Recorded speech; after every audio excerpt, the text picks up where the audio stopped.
मेरा आपकी कृपा से सब काम होता है। मेरा आपकी कृपा से सब काम होता है। करते हो तुम कन्हैया, करते हो तुम कन्हैया, मेरा नाम होना है। मेरा आपकी कृपा से सब काम होना है। मेरा आपकी कृपा से सब काम होना है।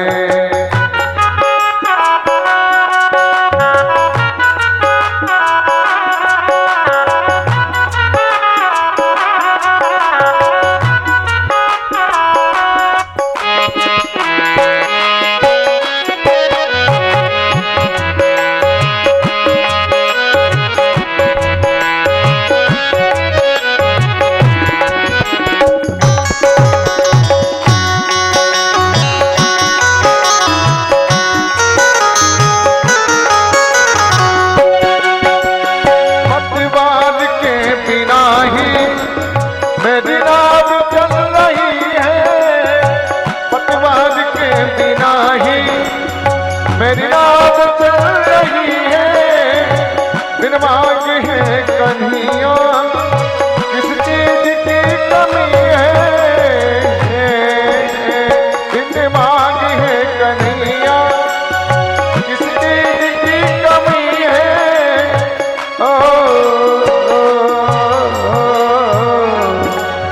अब क्या बताऊं मोहन, मोहन, अब क्या बताऊं मोहन, आराम होना है। अब क्या बताऊं मोहन, आराम होना है। करते हो तुम कन्हैया, करते हो तुम कन्हैया, मेरा राम होना है। मेरा आपकी कृपा से सब काम होना है। मेरा आपकी कृपा से सब काम होना है।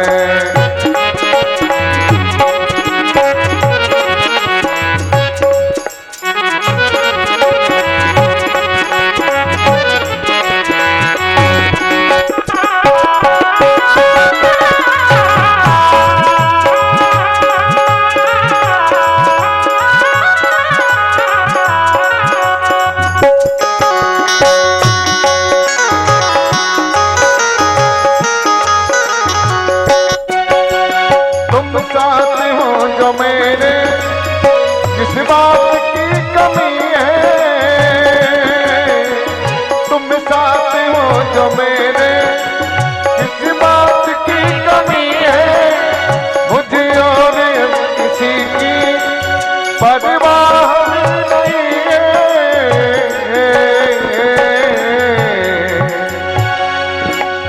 तेरी बदौलतों से, तेरी बदौलतों से सब काम होता है।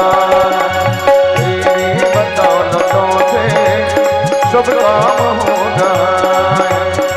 करते हो तुम कन्हैया, करते हो तुम कन्हैया, मेरा राम होना है। मेरा आपकी कृपा से सब काम होता है। मेरा आपकी कृपा से सब काम होना, सब काम होना, सब काम होना है।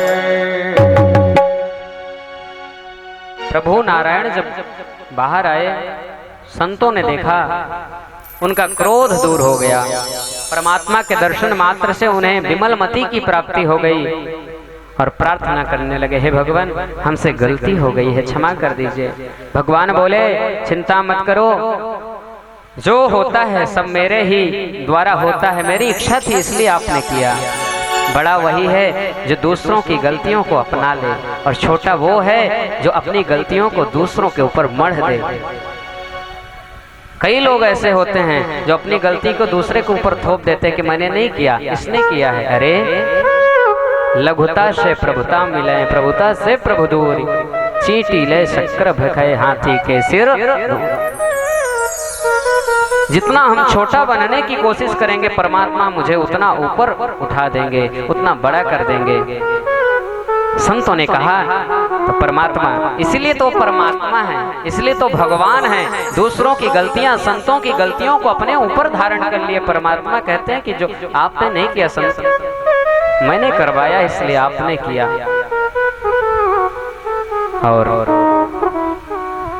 गलतियों के बाद भी भगवान बोले कि चिंता मत करिए, आपने श्राप दिया है तो इस श्राप को वरदान बनाने के लिए जय विजय मेरे पार्षद हैं, तो इन पार्षद यदि पृथ्वी पर जाएंगे तो इनका उद्धार करने के लिए मैं भी 3 जन्म लूंगा।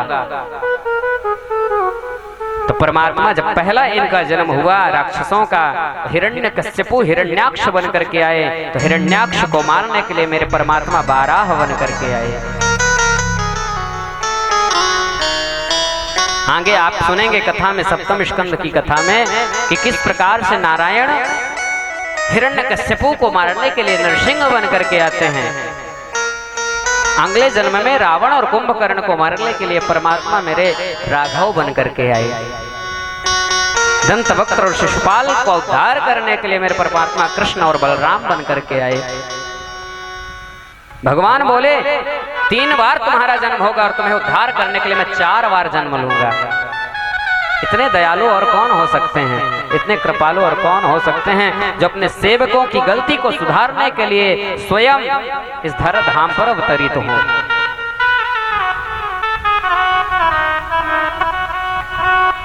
और आगे चल करके ब्रह्मा जी के द्वारा रची हुई अनेक सृष्टियों का वर्णन मैत्रेय मुनि करते हैं। ब्रह्मा जी के जो मानस पुत्र थे, जो छाया से उत्पन्न हुए थे, नाम था कर्दम। वे भगवान की दिव्य आराधना में लीन थे।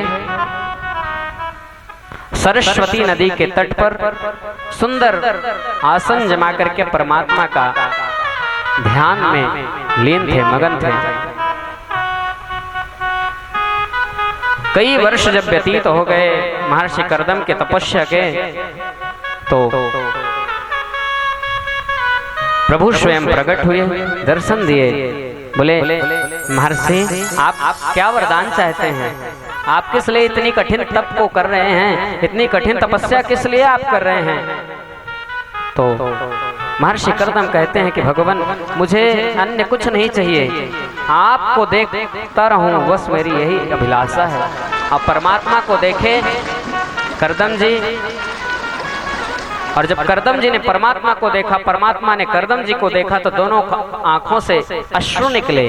क्योंकि भगवान को जब हम देखना चाहते हैं ना, तो भगवान भी हमें देखना चाहते हैं। भगवान अपने भक्तों के दर्शन के लिए सदैव लालायित रहते हैं। और परमात्मा जब कर्दम जी को देखे तो परमात्मा की आंखों से अश्रुपात हुए, कर्दम जी की आंखों से अश्रुपात हुए। उन अश्रु से एक सरोवर बन गया, नाम पड़ा बिंदु सरोवर। उस सरोवर के तट पर जब परमात्मा का भजन करते हुए, ध्यान करते हुए महर्षि कर्दम बैठे थे, परमात्मा से कहते हैं कि प्रभु मुझे कुछ नहीं चाहिए, इस दुनिया में मुझे किसी चीज की अभिलाषा नहीं है, मात्र आपका सहारा चाहिए। आपका सहारा चाहिए हमें, अन्य कुछ ना चाहिए। मुझे इस दुनिया में किसी चीज का आसरा नहीं चाहिए, मुझे तो मात्र आपके चरणों का आश्रय चाहिए। मैं आपके चरणों में आश्रित होकर के जिंदगी बिताना चाहता हूँ। मुझे इस दुनिया में कितनों का सहारा लूंगा, किसके किसके पीछे घूमूंगा, किसके पीछे जाऊंगा? प्रभु मुझे किसी का सहारा नहीं चाहिए, मात्र आपके चरणों का सहारा मुझे मिल जाए। और प्रभु एक विनती और है, क्या? मैं विवाह करना चाहता हूँ, मैं विवाह करना चाहता हूँ। तो परमात्मा मुझे एक कृपा कर दो, मैं जिसके साथ विवाह करूँ तो वो मेरे मति के अनुरूप हो, अन्यथा मुझे उसके मति के अनुरूप कर देना। बोलिए वृंदावन बिहारी लाल की। यदि ऐसा नहीं होगा तो दोनों में नित्य महाभारत बना हुआ रहेगा, और जब महाभारत बनेगा तो हम अपने जीवन में उन्नति कैसे कर पाएंगे? परमात्मा बोले कि चिंतन मत करो, चिंता मत करो। तुम्हारा विवाह भी होगा तो धीरे से एक और वरदान मांगते हैं कि प्रभु जब मेरा विवाह होगा ना तो मैं चाहता हूं कि आप ही मेरा पुत्र बन करके आए, चाहा हूं तुम ही समान सुत, मैं तुम्हारे जैसा पुत्र चाहता हूं। तो भगवान कहता है मेरे जैसा और कौन है, मेरे जैसा मैं ही हूं और कोई नहीं है, मेरे जैसे अन्य कोई नहीं है, मेरे जैसा तो सिर्फ मैं हूं। परमात्मा वरदान देते हैं और पुनः महर्षि कर्दम तपस्या में रत हो जाते हैं, तपस्या में लीन हो जाते हैं। तपस्या कर रहे थे कि एक दिन महाराज मनु, उनके 3 कन्या हुई। बड़ी का नाम था आकुति, बीच वाली का नाम था देवहूति और सबसे छोटी कन्या का नाम था प्रसूति। इन्हीं 3 कन्याओं से इनके 2 पुत्र हुए, उत्तानपाद और प्रियव्रत। इन्हीं 5 संतानों से पूरी सृष्टि की संरचना हुई, पूरी सृष्टि का विस्तार हुआ। तो सबसे पहले आकुति का विवाह रुचि प्रजापति के साथ हो गया। ब्रह्मा जी के पुत्र थे रुचि प्रजापति, इनका विवाह हुआ और इनके यहाँ सुंदर एक जोड़ा उत्पन्न हुआ। लेकिन जब विवाह हुआ था तो महर्षि महाराज मनु ने रुचि प्रजापति से एक वचन लिया था कि आपके यहाँ जब कोई संतान होगी ना तो आपके पुत्र को मैं गोद ले लूंगा। आप यदि मुझे अपना पुत्र गोद में देना चाहते हैं, क्योंकि उस समय उनके यहाँ पुत्र नहीं थे, सिर्फ 3 कन्याएं थी, तो मैं आपके पुत्र को गोद लेना चाहता हूं। तो आप यदि मेरी इस वचन का पालन करेंगे तो मैं तो आपके साथ अपनी कन्या का विवाह करूंगा। जब इनके यहाँ एक जोड़ा उत्पन्न हुआ, एक लड़की और एक लड़का के रूप में, लड़की का नाम रखा गया दक्षिणा और लड़के का नाम रखा गया यज्ञ नारायण। लड़के को, पुत्र को महाराज मनु अपने साथ ले गए, दत्तक पुत्र के रूप में उन्हें ग्रहण किए और यहीं से पुत्री का धर्म प्रारंभ हुआ। पुत्री का धर्म अर्थात पुत्री के पुत्र से अपने धर्म को आगे बढ़ाना ही पुत्री का धर्म कहलाता है। बाद में इन्हीं दोनों का विवाह कर दिया गया, यज्ञ नारायण भगवान का और दक्षिणा देवी का। चूंकि गोत्र अलग अलग हो गए, पिता का गोत्र अलग हो गया और कन्या का गोत्र अलग हो गया, तो इस कारण से दोनों का विवाह कर दिया गया। दूसरी बात, उस समय पर कोई विकल्प भी नहीं था, क्योंकि सृष्टि को आगे बढ़ाना था तो कोई विकल्प भी ना था, इसलिए सुंदर उन दोनों का विवाह कर दिया गया। इसीलिए कहते हैं कि यज्ञ से पत्नी दक्षिणा, यज्ञ की पत्नी दक्षिणा है। जब हम यज्ञ करवाते हैं, यजन करते हैं और जब तक दक्षिणा नहीं देते तो यज्ञ के कोई फल की प्राप्ति नहीं होती है। तो यज्ञ नारायण की पुत्र का नाम फल है, फल की प्राप्ति करना है तो दक्षिणा प्रदान करना पड़ेगा। प्रेम से बोलो वृंदावन बिहारी लाल की। आप लोग जय नहीं बोले? देखिए, जय घोष करना चाहिए। जब सुंदर भगवान के नाम का संकीर्तन हो तो ताली बजाना चाहिए। इनके बहुत बड़े फायदे हैं। एक तो हमारे शरीर में जब हम ताली बजाते हैं तो नसों से नस जब मिलती हैं तो शरीर के अंदर की बीमारियां दूर होती हैं, हार्ट अटैक आदि जैसे बीमारियां होती हैं वो दूर होती हैं। दूसरा, ताली बजाने से हाथों की बिगड़ी हुई लकीरें बन जाती हैं। इसलिए प्रयास करिए कि हर समय पर जब भगवान के दिव्य भजनों का आनंद ले रहे हों तो सुंदर मीठी मीठी तालियां बजाया करें। तो महाराज मनु की जो प्रथम पुत्री आकुति, उनका विवाह है रुचि प्रजापति के साथ हुआ।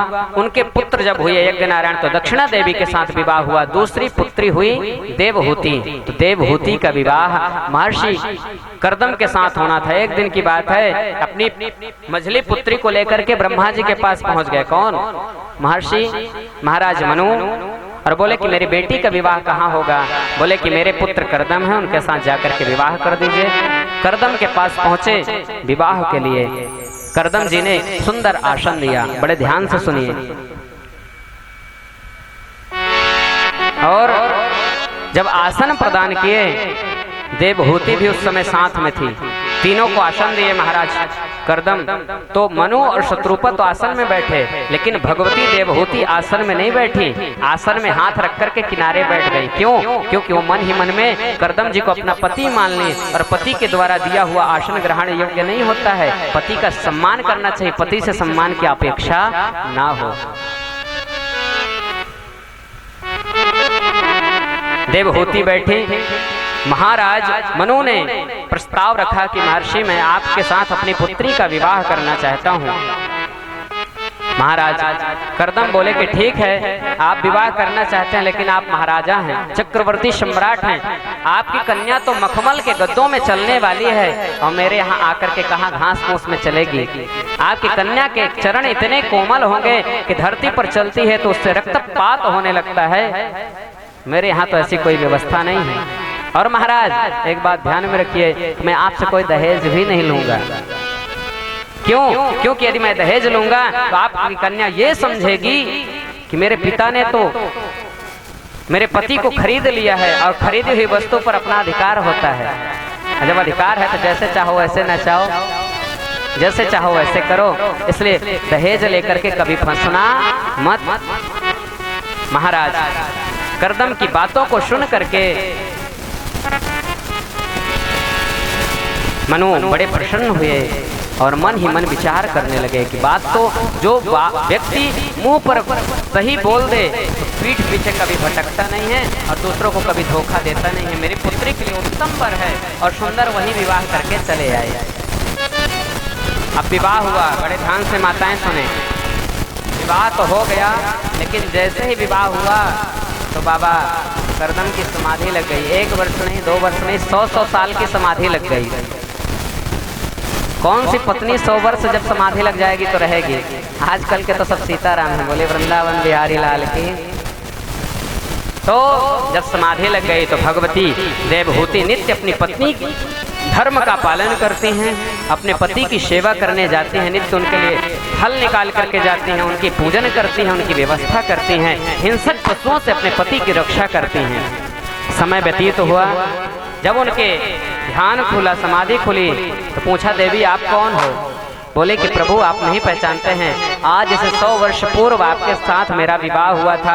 महाराज मनु मेरे पिता ने आपके साथ मेरा विवाह किया था।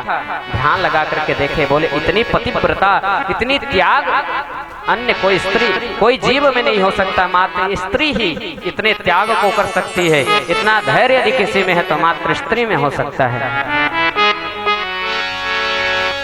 और उन्होंने कहा कि देवी तुमने इतना प्रतीक्षा किया है, इसके लिए मैं तुम्हें सुंदर उपहार देना चाहता हूँ। उनके कहने से हाथ में जल लिए और जल को पृथ्वी पर छोड़े तो कई अप्सराएं जन्म ले ली। देवहूति को उसी बिंदु सरोवर में ले जाया गया। देवियों ने रगड़ रगड़ करके इतना स्नान करवाया कि देवहूति लग रहे हैं कि मानो संसार की सारी सुंदर स्त्रियों का एक साथ समूह एक स्वरूप में जन्म ले लिया हो, इतनी सुंदर देवहूति जी हो गई।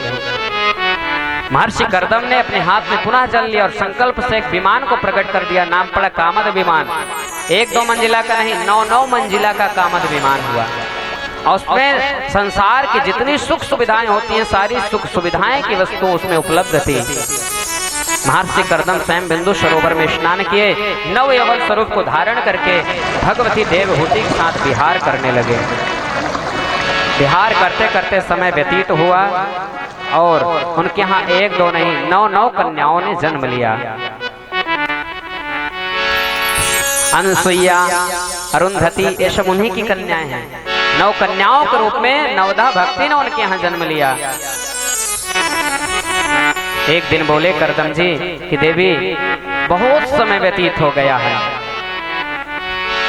मेरे मन में ग्लानि हो रही है, परमात्मा का भजन मैं नहीं कर पा रहा हूँ, इसलिए अब तुम मुझे मुक्ति दो। अपने दाम्पत्य जीवन से मैं परमात्मा का भजन करना चाहता हूँ। देवी ने कहा मैं आपको कदापि नहीं रोकूंगी, आप जाइए भजन करने के लिए, लेकिन मेरी व्यवस्था तो कर दीजिए। ये कन्याएं हैं, विवाह होकर के दूसरे घर में चली जाएंगी, मेरी सेवा कौन करेगा जब मैं बूढ़ी हो जाऊंगी। याद आया करदम जी को, मुझे परमात्मा ने वरदान दिया था कि मैं आपके यहाँ पुत्र के रूप में आऊंगा। उनके नाभि के पास में जाकर के एक सुंदर मंत्र बोले, गर्भाधान संस्कार हुआ और गर्भाधान संस्कार में परमात्मा स्वयं उनके गर्भ में प्रविष्ट हो गए। और जब गर्भ आ गया तो महाराज करदम वहां से भगवान की तपस्या में लीन होकर के चले गए। तपस्या करने के लिए चले गए। क्यों? क्यों? उन्हें पता था इस संसार में यदि किसी का आश्रय करना है तो परमात्मा का करना। आश्रय इस जहां का मिले ना मिले, मुझको तेरा सहारा सदा चाहिए। चांद तारे फलक पर दिखे ना दिखे, मुझको तेरा इशारा सदा चाहिए। और आसरा करके परमात्मा का वो चले गए आगे, भगवान के दिव्य समाधि में लीन हुए। इनके यहाँ सुंदर बालक ने जन्म लिया, जात कर्म संस्कार हुआ। स्वयं महर्षि बृहस्पति जी आए और बृहस्पति जी आकर के उनका नामकरण संस्कार किए। नाम पड़ा कपिल। प्रेम से बोले कपिल नारायण भगवान के जय। सारे देवता आए, सबने उपहार प्रदान किया परमात्मा को। भगवती गायत्री स्वयं आई और गायत्री की दीक्षा प्रदान की। सुंदर उनका विधिवत संस्कार किया गया। जब कपिल नारायण थोड़ा सा बड़े हो गए तो उनका यज्ञोपवीत संस्कार करवाया गया, जनेऊ संस्कार हुआ। और कम समय में महर्षि कपिल नारायण बहुत सारी विद्याओं का ज्ञान धारण कर लिए अपने कंठ पर। बड़े बड़े ऋषि महात्मा मुनि उनके पास आने लगे अपनी समस्याओं का समाधान करने के लिए।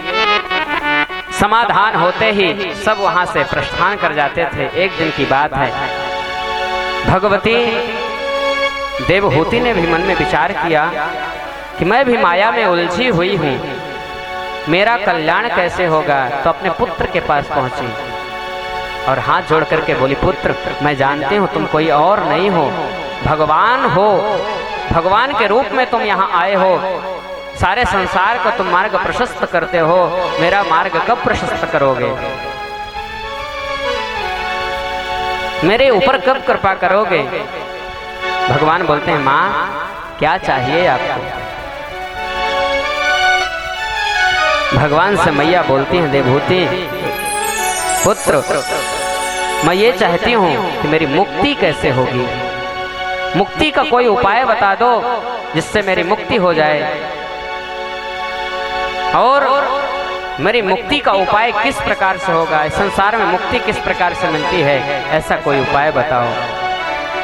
परमात्मा बोले, मैया आपको मुक्ति के लिए कोई उपाय करने की आवश्यकता नहीं है, मुझे आपने जन्म दे दिया, मुझे जन्म देने के बाद आपकी मुक्ति नहीं होगी, ऐसी कोई विकल्प ही नहीं है, ऐसा कोई विकल्प ही नहीं है कि आपकी मुक्ति ना हो, क्योंकि आपने मुझे जन्म दिया है, आपकी तो मुक्ति हो जाएगी। लेकिन आपने प्रश्न किया है तो उसका उत्तम उपाय बताता हूँ माँ, सुनिए।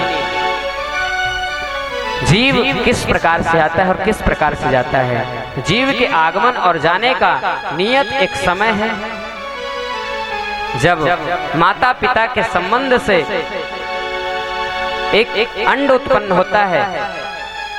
एक महीने में वह एक रूप में रहता है, दूसरे महीने में दो रूप में विभाजित हो जाता है। जो बायो के विद्यार्थी होंगे जल्दी समझेंगे इसको। भागवत जी बायो से कम नहीं है। भागवत जी के अंदर सारे गणित, सारी मैथ फैल, बायो फैल, सब चीज फैल है। भागवत जी को एक बार पढ़ करके तो देखिए। महर्षि कपिल कहते हैं कि मैया, माता पिता के संयोग से जब उनके अंदर, मैया के अंदर गर्भ स्थापित होता है तो एक मास में एक पिंड के रूप में जन्म लेता है। धीरे दूसरे महीने में वह दो पिंड के रूप में विभाजित हो जाता है।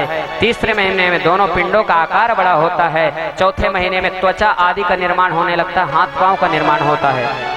पांचवें महीने में उसके शरीर का निर्माण होता है। छठवें महीने में इंद्रियों का निर्माण हो जाता है। सातवें महीने में मैया वह जो संतान है उसके सर्वांग स्वरूप का निर्माण हो जाता है। सातवें महीने में भी बच्चा जन्म ले लेता है, लेकिन आठवें महीने में जो बच्चा जन्म लेता है ज्यादा मजबूत नहीं रहता और ज्यादा दिन तक जीवित भी नहीं रहता। आठवें महीने वाला बच्चा कमजोर रहता है। नौवें महीने में जन्म लिया हुआ बच्चा सर्वांग पुष्ट रहता है। मैया धीरे धीरे वह आयु को प्राप्त होता है, वृद्धापन को प्राप्त होता है, और जब उसकी मृत्यु आती है करीब, बुढ़ापा को प्राप्त होता है। मृत्यु कई प्रकार से होती है। एक सद्य मुक्ति होती है, क्रम मुक्ति होती है। क्रम मुक्ति भगवान के नाम का स्मरण करने से होती है, साधु संतों को होती है, और जो भगवान के गुणानुवाद को करते रहते हैं उनकी ऐसी मुक्ति होती है। और जिंदगी के किराए का घर है, एक न एक दिन निकलना पड़ेगा। मौत जब तुझको आवाज देगी, घर के बाहर निकलना पड़ेगा। जिंदगी जिंदगी किराए का घर है, एक न एक दिन निकलना पड़ेगा। जिंदगी किराए का घर है, एक न एक दिन निकलना पड़ेगा।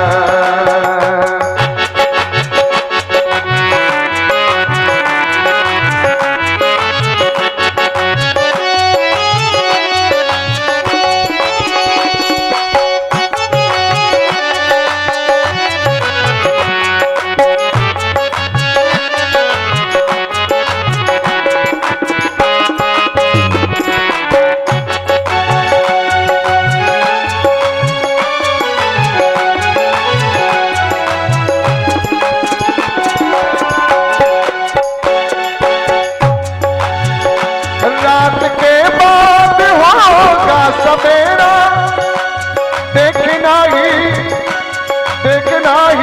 अगर दिल सुनेरा। रात के बाद होगा सवेरा, देखना ही और दिल सुनेरा। पाव फूलों पे लगने वालों, तुझको कांटों पे चलना पड़ेगा। जिंदगी किराए का घर है, एक न एक दिन निकलना पड़ेगा।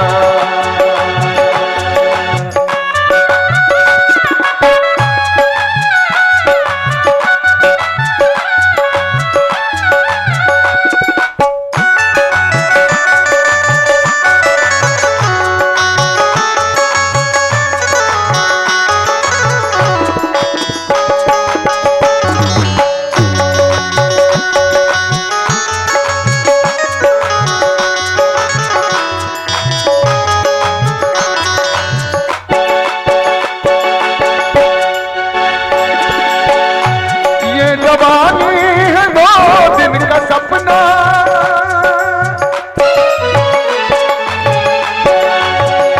ये जवानी है 2 दिन का सपना। ढूंढ ले तू जल्द नाम अपना, हे माँ ये जवानी है 2 दिन का सपना।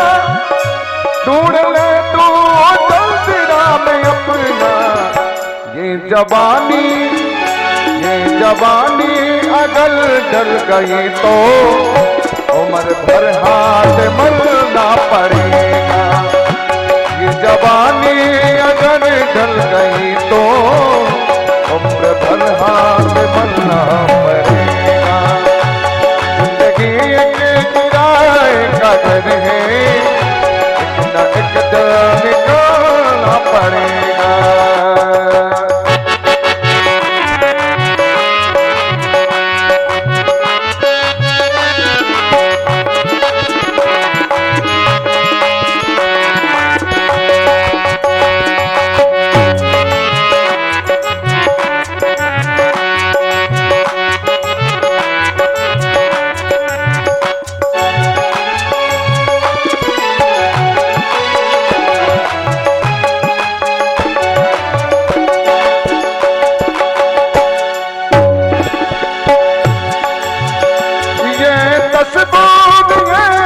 जवानी चांद लम्बों की है ये कहानी। ये तस्वीर ये जोशो जवानी, चांद लम्बों की है ये कहानी। ये दिशा शाम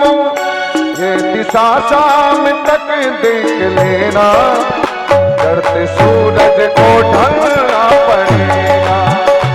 ये दिशा शाम तक देख लेना, चढ़ते सूरज को ढलना पड़ेगा। जिंदगी के किराए का घर है, एक न एक दिन निकलना पड़ेगा।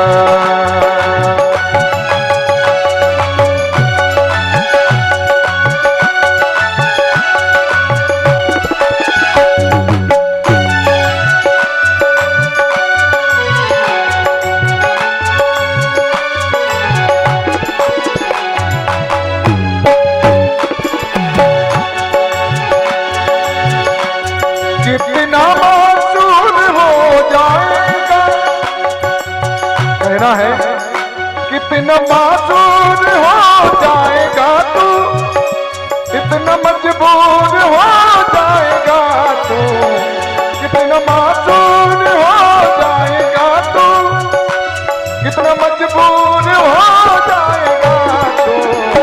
ये जो मकबल में, ये जो मकबल का चोला है तेरा, ये कफन पे बदलना पड़ेगा।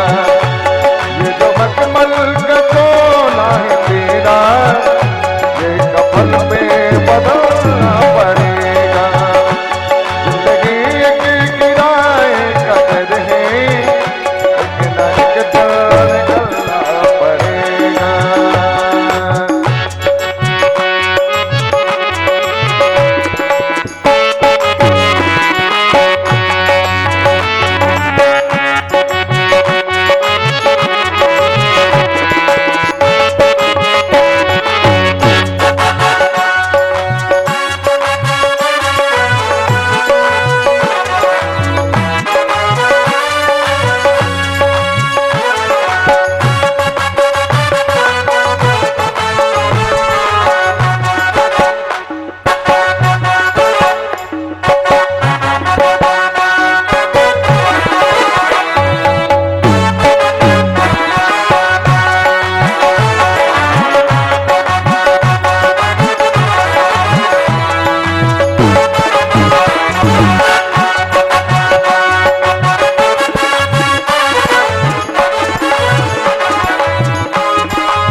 कर ले ईमान से दिल सफाई, कर ले ईमान से दिल सफाई, छोड़ दे तू बुराई।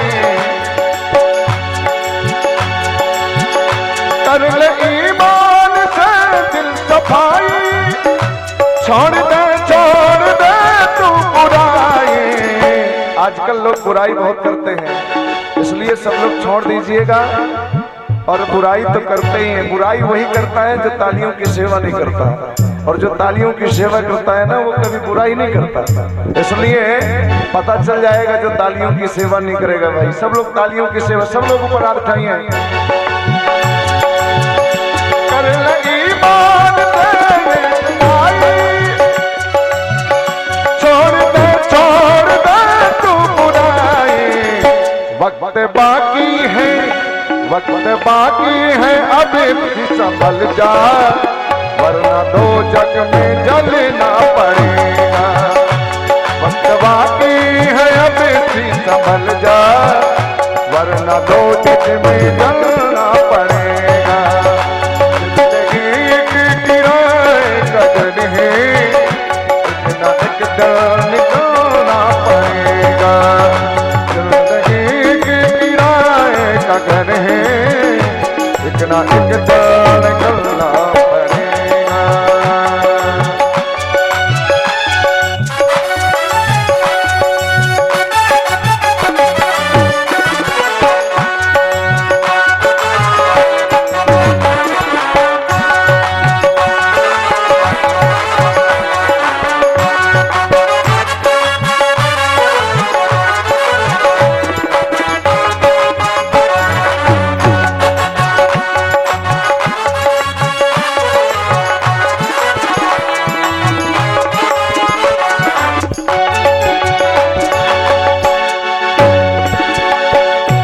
ऐसी हो जाएगी तेरी हालत, काम आएगी दौलत न ताकत।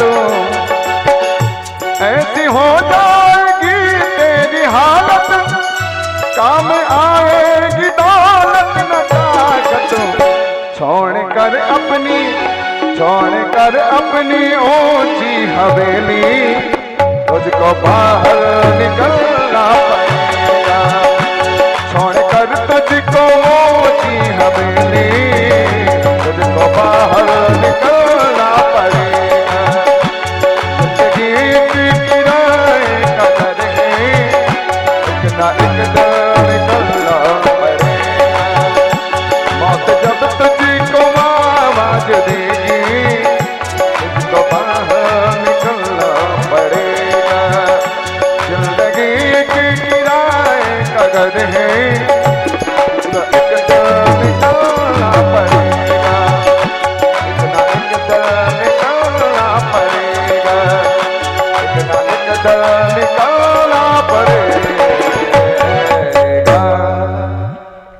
भैया ये जो जिंदगी है ना, जीवन परमात्मा की कृपा से मिला है।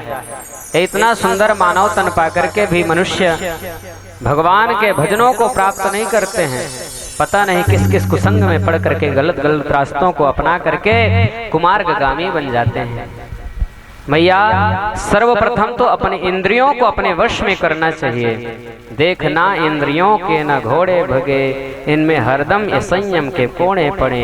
अपने रथ को सुमार्ग लगाते चलो, कृष्ण गोविंद गोपाल गाते चलो। ये मानव तन हमारा जो है ये इंद्रियों के वशीभूत ना हो, हमारी इंद्रियां हमारे वशीभूत हो। ये इंद्रिय रूपी घोड़े कभी उत्तर दिशा की तरफ जाएंगे, कभी पूर्व दिशा की तरफ जाएंगे, कभी पश्चिम में जाएंगे, कभी दक्षिण में जाएंगे। लेकिन इन घोड़ों को आप जिस तरह चाहिए उस तरफ मोड़े, तभी तो इंद्रियां आपके वश में होंगी। भैया जो व्यक्ति अपने इंद्रियों को वश में नहीं करते, इंद्रियों को अपने बस में ना करके इंद्रियों के वशीभूत हो जाते हैं, वो लोग इस जन्म में तो दुख प्राप्त करते हैं, भगवान के वैकुंठ को प्राप्त नहीं कर पाते। और इस जीवन में, मनुष्य जीवन में आयु बहुत कम रह गई है कलयुग में। कहने को तो 100 वर्ष, लेकिन 100 वर्ष अब कोई नहीं जीता, अधिकतम 60-70 वर्ष जीते हैं। पुराने लोग थे जो अच्छा पौष्टिक भोजन किया करते थे, आज तो हर भोजन में कुछ न कुछ मिलावटी है। 2-2 साल के बच्चों को कैंसर हो जाता है। तो भैया ये कलयुग में आयु कम हो जाएगी लोगों की, और उसमें भी ज्यादा सोने वाले हो जाएंगे। कलयुग में आयु अधिकतम 70 साल हो जाएगी। 70 में 35 साल तो सोने में गवा दिए, बचे 35 साल तो बचपन के 10 साल खेलने में, बुढ़ापा के 10 साल खांसी में गवा दिए, बचे 15 साल तो जवानी में भोग लिए। भगवान का भजन कब किए, प्रभु परमात्मा को प्राप्ति का कोई उपाय नहीं किया, अपनी मुक्ति का उसने कोई उपाय नहीं ढूंढा मैया, तो सदैव नरकगामी हो जाता है। जब मृत्यु निकट आती है मैया, तो परमात्मा संकेत देते हैं। क्या संकेत? सर्वप्रथम कान के ऊपर के बालों को सफेद कर देते हैं मैया। समझ जाना चाहिए कि निकट मृत्यु आ गई है। अब आप लोग कहेंगे कि आजकल तो छोटे छोटे बच्चों के भी बाल पक जाते हैं। वास्तविकता ये है कि मैया कान के ऊपर के बाल जब पकना प्रारंभ हो जाएं, तो भगवान का पहला संकेत रहता है कि अब आप भजन में लीन हो जाओ। हम लोग मानने वाले कहाँ डाई लगा के काला कर लेते हैं। दूसरा, भगवान बाल को निकालना प्रारंभ कर देते, झड़ने लगते हैं बाल। फिर भी लोग ट्रांसप्लांट करवा लेते हैं, नवीन बालों को लगवा लेते हैं। फिर भी मन की गति को रोकते नहीं है, अपने इंद्रियों को अपने वश में नहीं करते, इंद्रियों के वशीभूत होकर के नए नए आस्वादों का पान करते रहते हैं। तीसरा, भगवान दांतों को तोड़ करके संकेत देते हैं, दांतों को तोड़ देते हैं। फिर भी मानने वाले कहाँ, आजकल तो नकली दांत लगा लेते हैं। बोलिए वृंदावन बिहारी लाल की। चौथा, भगवान आंखों की रोशनी ले लेते हैं, तब भी हम कहाँ मानने वाले। स्वामी श्री राम भद्राचार्य जी महाराज बढ़िया खोल दिए हैं नेत्र चिकित्सालय, वहां जाकर के फ्री में ऑपरेशन करवा के चले जाते हैं चश्मा लगा के। बोले वृंदावन बिहारी लाल की। मानने वाले हम किसी भी हालात में नहीं हैं। इंद्रियों के वशीभूत होकर के नेत्र कहती है सुंदर दृश्य देखो, कान कहते हैं सुंदर संगीत सुनो, जिह्वा कहती है कि सुंदर भोज्य पदार्थों को ग्रहण करो। अरे भैया सुंदर तो ठीक है, लेकिन संस्कार रहित सुंदर उचित नहीं है। कानों में संगीत सुनो तो परमात्मा के भजनों को सुनो। नेत्रों में देखो, वाणी गुणानुकथने श्रवणौ कथायाम, हस्तौ च कर्म सुमनस्तव पादयोर्नः, स्मृत्या शिरस्तव निवास जगत प्रणामे, दृष्टि सताम दर्शनेषु भवत्तनूनाम। वाणी से कुछ निकले तो परमात्मा की गुणानुवाद हो, कुछ सुने कान से तो परमात्मा का भजन हो, हाथ से कुछ करे तो भगवान की सेवा हो। मन से यदि कुछ करें तो परमात्मा का दर्शन हो। यदि पांव कहीं जाए तो परमात्मा के दरवाजे तक जाएं। जब इतना भाव हो जाएगा तो जीवन सफल हो जाएगा मैया, और वही मनुष्य परमात्मा को प्राप्त कर सकता है।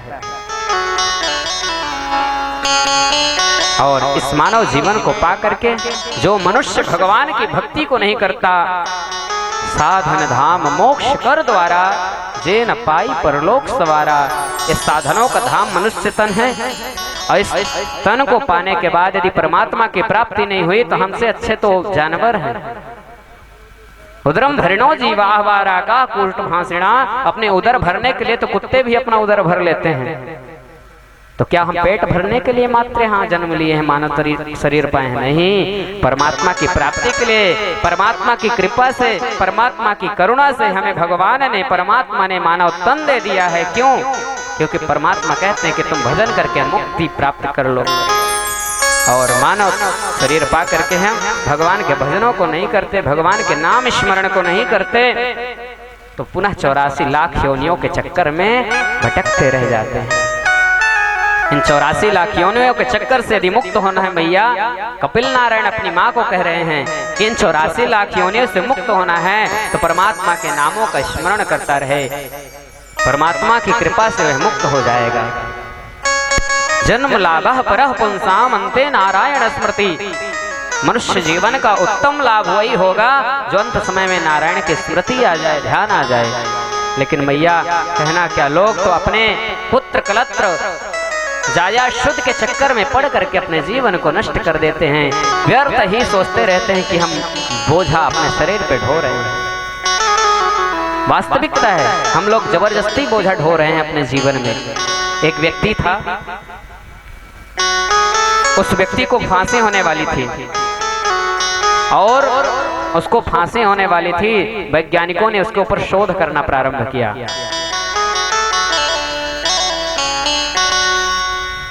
निवेदन किया कोर्ट से कि मृत्यु तो इसको होगी, उसी समय पर होगी, लेकिन फांसी से ना होकर के किसी अन्य चीज से हम मृत्यु करना चाहते हैं, हमें परीक्षण करने के लिए समय दिया जाए, मौका दिया जाए। उनकी बात मान ली गई, मौका मिला, समय आ गया उसके फांसी का।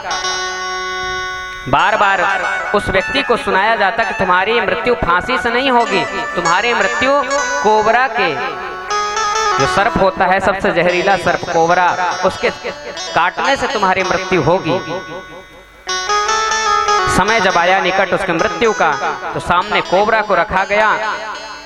वो जब फुफकारा, वो देखा उस कोबरा को, उसके आंखों में पट्टी बांध दी गई, और जब उसके आंखों में पट्टी बांध दी गई तो उसके हाथ में सुई चुभो दी गई। कोबरा ने नहीं काटा, उसको सुई चुभो दी गई, और जब सुई चुभो दी गई तो 2 घंटा में वह व्यक्ति मर गया। आश्चर्य इस बात का नहीं कि मर गया, आश्चर्य इस बात का है कि जब उसका ब्लड निकाला गया और ब्लड सैंपल लेकर के उसको टेस्ट किया गया तो उसके टेस्ट में ब्लैक कोबरा का जहर था। कारण कि मन में वो बोझ लेकर के चल रहा था कि मुझे ब्लैक कोबरा ने काट दिया है, सर्प ने काट दिया है, उस सर्प के दंश से मेरी मृत्यु हो गई है। तो जैसे हम मन में अपनी व्यथा को रखेंगे वैसे ही हमारे जीवन का अनुरूप हो जाएगा। हे मैया, इसलिए मानव जीवन को प्राप्त करने के बाद ये मत सोचो कि हमारे जाने के बाद पुत्र का क्या होगा, पुत्री का क्या होगा, पत्नी का क्या होगा, पति का क्या होगा। कुछ लोग तो सोचते रहते हैं जल्दी जाए तो हमारा कल्याण हो। बोले वृंदावन बिहारी लाल की।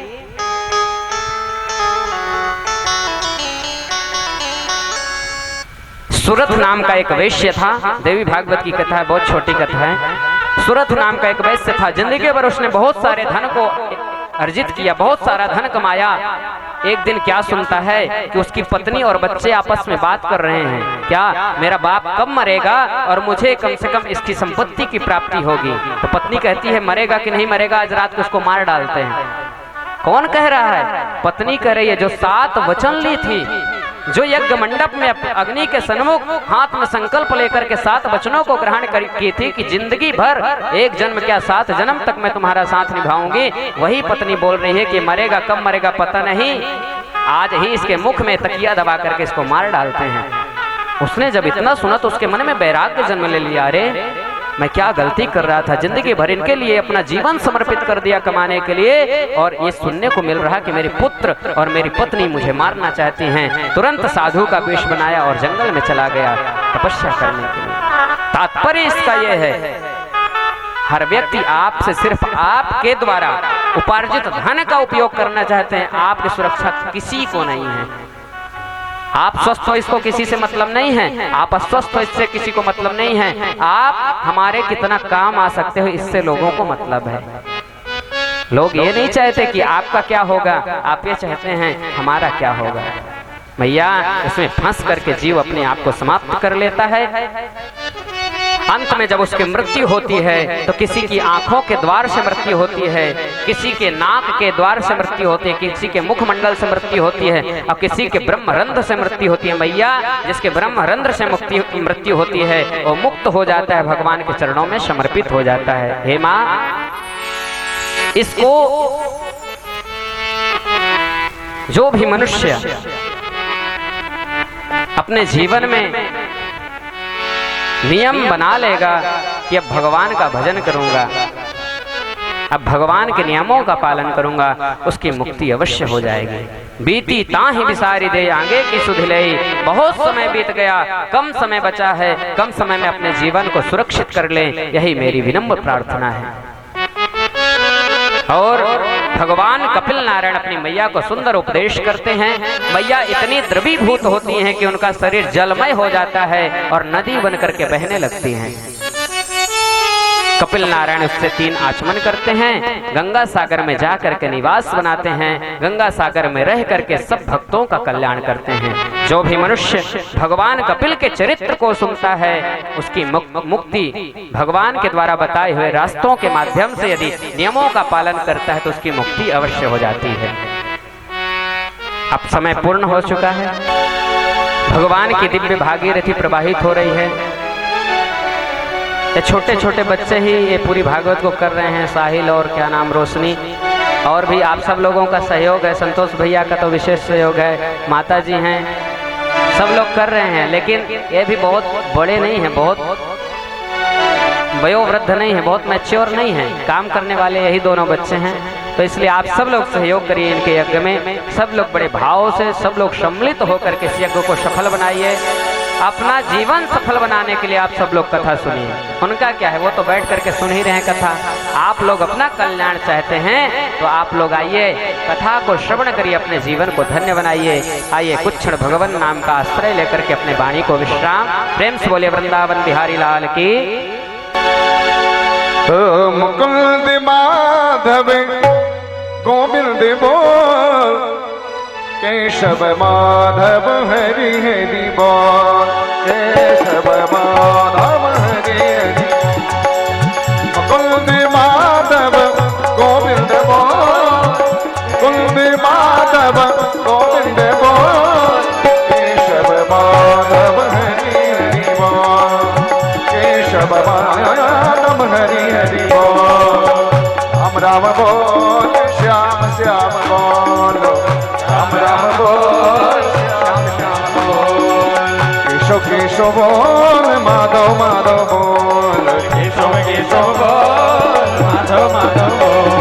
मुकुंद माधव गोविंद बोल, केशव माधव हरि हरि बोल, केशव माधव हरि हरि बोल, केशव माधव हरि हरि बोल। आइए उतारो वारती कृष्ण की आरती, पापियों को पाप से है तारती। उतारो वारती कृष्ण की आरती, पापियों को पाप से है तारती। ये अमर ग्रंथ ये मुक्ति पंथ ये पंचम वेद निराला, नव ज्योति जगाने वाला, नव ज्योति जगाने वाला, नव ज्योति जगाने वाला। हरि नाम यही, हरि नाम यही, हरि नाम यही, हरि नाम यही, जग के मंगल की आरती, पापियों को पाप से तारती। उतारो आरती कृष्ण की आरती, पापियों को पाप से तारती। ये शांति गीत पावन पुनीत, पापों को मिटाने वाला, हरि दर्श कराने वाला, हरि दर्श कराने वाला। ये सुख करनी दुख हरनी, ये सुख करनी दुख हरनी, श्री मधुसूदन की आरती, पापियों को पाप से तारती। उतारो आरती कृष्ण की आरती, पापियों को पाप से तारती। ये मधुर बोल जग पंथ खोल, सन मार्ग बताने वाला, बिगड़ी को बनाने वाला, बिगड़ी को बनाने वाला। सीताराम यही राधे श्याम यही, सीताराम यही राधे श्याम यही, प्रभु के महिमा की आरती, पापियों को पाप से तारती। उतारो आरती कृष्ण की आरती, पापियों को पाप से तारती। कर्पूर गौरव करुणावतार, सार सारो भज गए नहारो, सदा वसंतम हृदयारविंदे, भवं भवानी सहितं नमामि। त्वमेव माता च पिता त्वमेव, त्वमेव बन्धु च सखा त्वमेव, त्वमेव वेदा द्रविणं त्वमेव, त्वमेव सर्वं मम देवदेव। उतारो आरती कृष्ण की आरती, पापियों को पाप से तारती, पापियों को पाप से तारती, पापियों को पाप से तारती। जलेन शीतलीकरणं सवै देवाभिवन्दनं मा देवताभिवन्दनं परमात्माभिवन्दनं द्वयमाभिवन्दनं मा। ॐ द्योः शान्तिरन्तरिक्षगुं शान्तिः, पृथिवी शान्तिरापः शान्तिरोषधयः, शान्तिः वनस्पतयः, शान्तिविश्वे देवाः, शान्तिब्रह्म शान्तिः, सर्वगुं शान्तिः, शान्तिरेव शान्तिः, श्यामा शान्तिरेधेयतो यतः हस्तौ वृक्षाल्य मन्त्रुषपाञ्जले। ॐ जगनेन जगमय दन्तदेवासानि धर्माणि प्रथमान्याशन्नादे अनागं महिमाणः, सचन्दे पूर्वे साध्याः सन्ति देवाः। हरिः ॐ एकदन्ताय विद्महे वक्रतुण्डाय धीमहि, तन्नो दन्ते प्रचोदयात्। हरिः ॐ नन्दनन्दनाय विद्महे यशोदानन्दनाय धीमहि, तन्नो श्रीबालकृष्णः प्रचोदयात्। श्रीवन्दिकावकुल चम्पकवाद्बुलब्जे,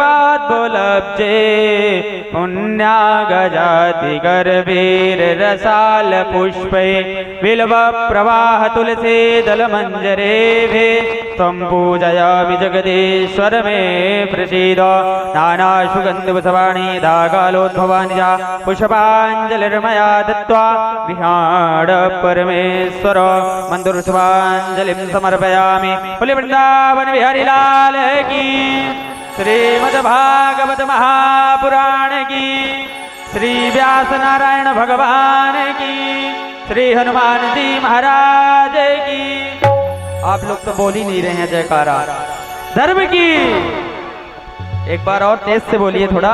धर्म की, अधर्म का, प्राणियों में विश्व का, गौ माता की, गौ हत्या आज के आनंद की, सत्य सनातन धर्म की।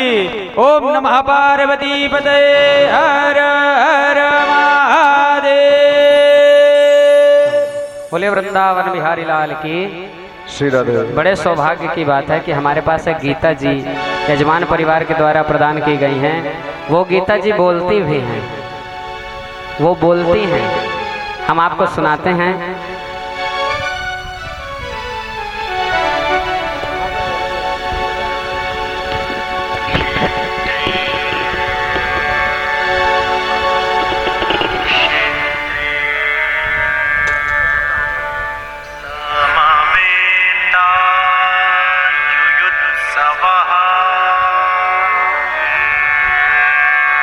मामका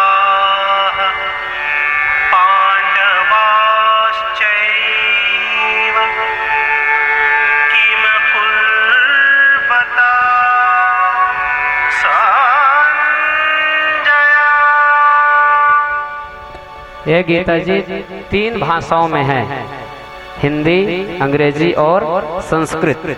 तीनों भाषाओं में यह बोलती हैं, तो बड़ा अच्छा है कि पहली बार हमें ऐसे गीता प्राप्त हुई। आप सब लोगों को साधुवाद, बहुत बहुत आशीर्वाद, आप सब लोगों का बड़ा मंगल हो। बोले वृंदावन बिहारी लाल की, भागवत भगवान की।